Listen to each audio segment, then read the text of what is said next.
What say? Welcome, folks. Come on in, get you something to drink, something to eat, and something to lick on. And we're going to work on this old K guitar today. Talked to the owner, got to go ahead on some things.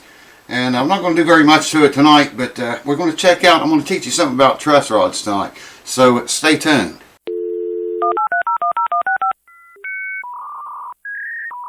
Alright, well, welcome back. Appreciate you coming back, everybody. This guitar is a good example of what I've been talking about all along. Truss rods, tighten them, in little increments, tightening them under string tension, or tightening them. This guitar is 60 years old or so, nearly 60. Okay, we'd have no idea. That truss rod may have not been turned in the last 30 years. It may have not been turned in the last 60 years. We don't know. So I'm going to show you how to adjust that.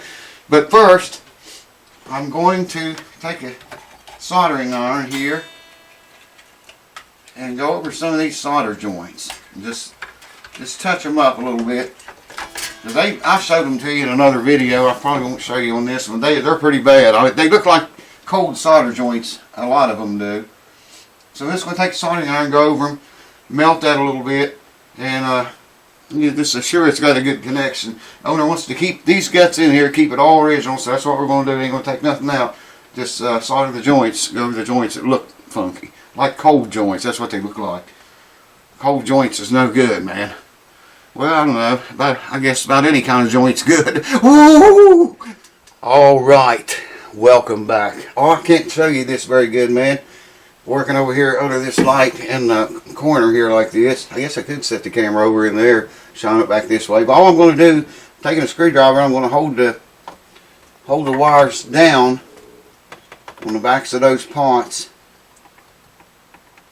so they don't fly up when the solder melts.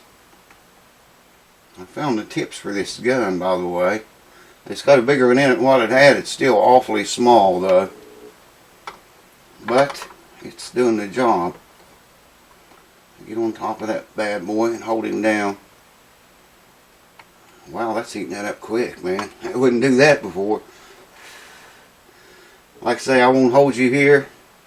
I just wanted to show you what I was doing. And I'm just making these cold solder joints look better. They work. I mean, you heard the guitar. They work fine. They just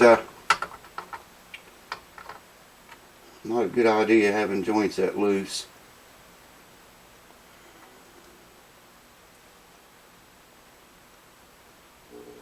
How y'all been doing, man?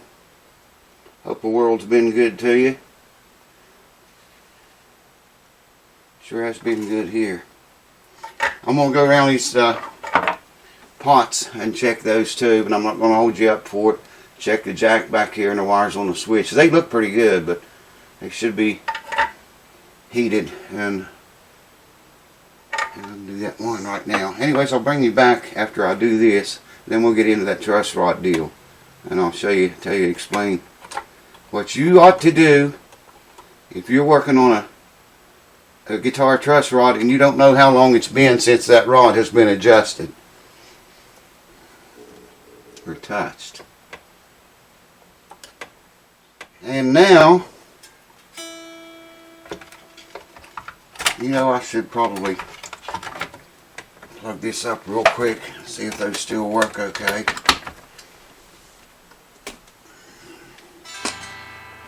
Before I put the screws back in it.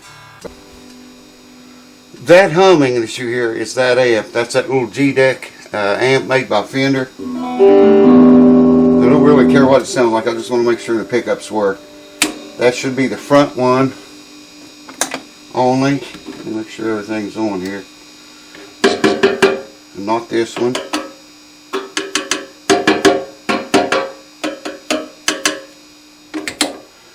That should be this one. Not this one. It's picking up.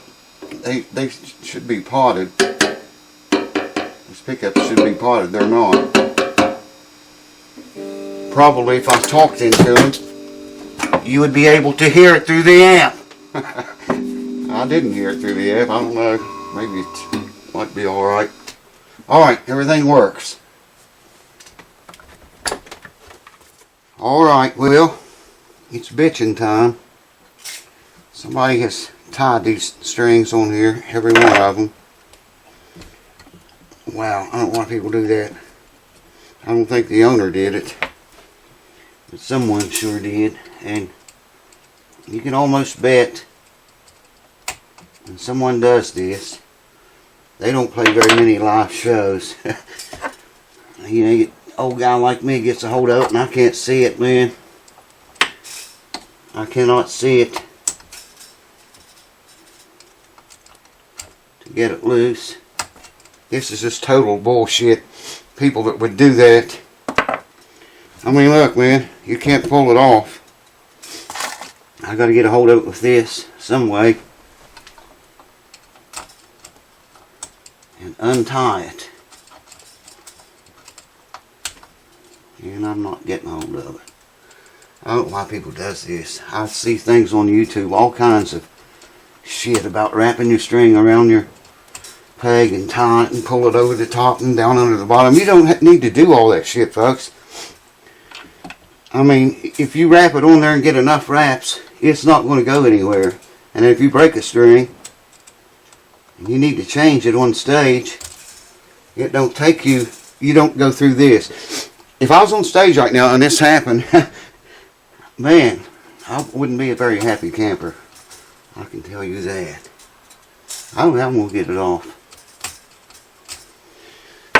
I'll come back to it. For now, I'll just cut the bastard off. That's just unbelievable. They're all of them's like that. See there, that one's that way too, and it's even littler than the one I just got through fighting. Amazing, man. It's freaking amazing. I was going to say, I see people on YouTube talking about that all the time. It's senseless. I mean, if you just take a few minutes and wrap the damn thing around the peg and run it all the way up the peg. Oh, I see it. I can get in right here. You know, I thought I saw it. Yeah. There we go. Then I'm going to turn the camera off and fight that bastard for about 30 minutes. And select some very carefully selected words that you probably don't want to hear.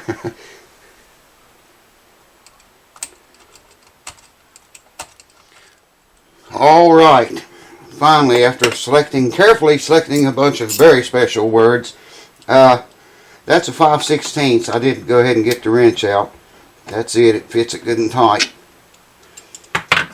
Here's where the magic happens. I've got some WD-40 in this cup right here, and a very tiny macro brush. I'm going to suck up a bunch of that, and we want to get that right on those threads, man. Also, I'm going to hold the guitar up too, so if it can, it'll run down in there,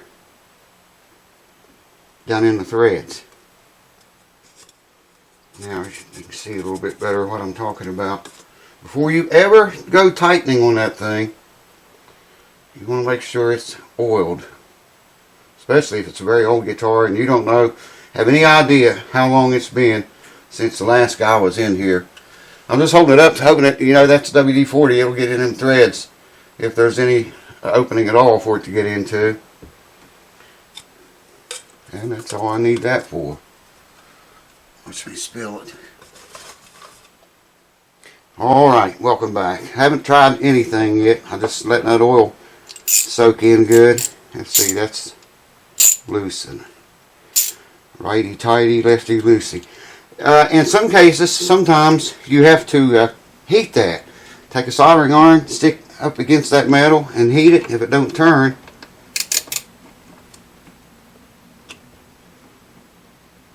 it's turning. Boy, she is tight, man. Holy shit, it's tight. And it is turning. Alright. I think I'm going to have to tighten it though. Check the neck and see. Well, maybe not. See if that neck's straight or what we can do with it. Because with the strings on it, it had some forward bow in it, and that thing is tight, man. In fact, I'm going to work it good. There, it just got loose. Wow, that thing's tight. work those threads, get that oil in there.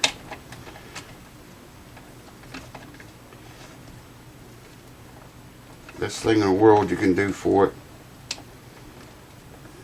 In fact, I'm going to loosen it quite loose and put more oil on it.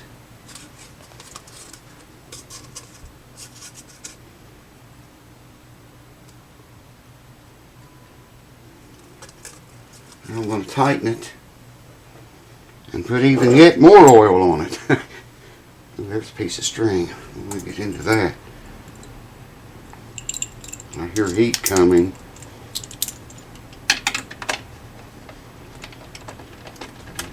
It's loose now.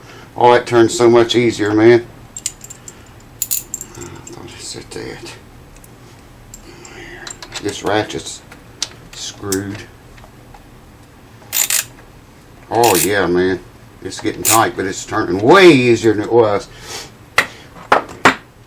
I tightened it up pretty tight. I want to have the neck flat because I want to work on the frets on this guitar. And I like to take a straight edge, just lay it on there and check both ends of the thing. See, that won't go under there. It goes till it hits the straight edge. Check both ends and check about the center of the neck. And you can see there, I don't know if you can see it or not, it's not going in there, so the neck is perfectly straight right now. That's perfect, man. So when I get ready to do the frets, they'll be flat. It'll be flat. It is flat right now. I'm glad because it's starting to get a little bit tight. Of course, with this little wrench, you know, if you got a big wrench, bigger than that, you're going to put a lot more pressure on that head than you think you're putting on it. Use a little one if you can get by with it.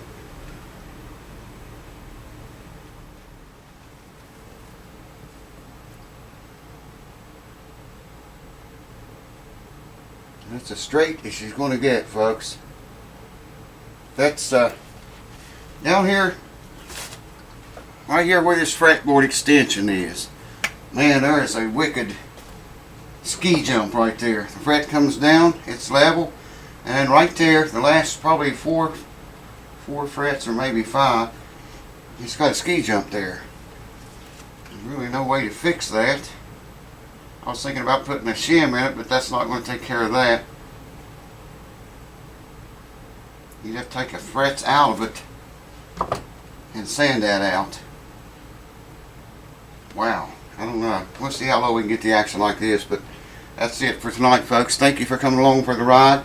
I guess the next video we'll start working on the frets on this thing, and I have to knock the nut out of it.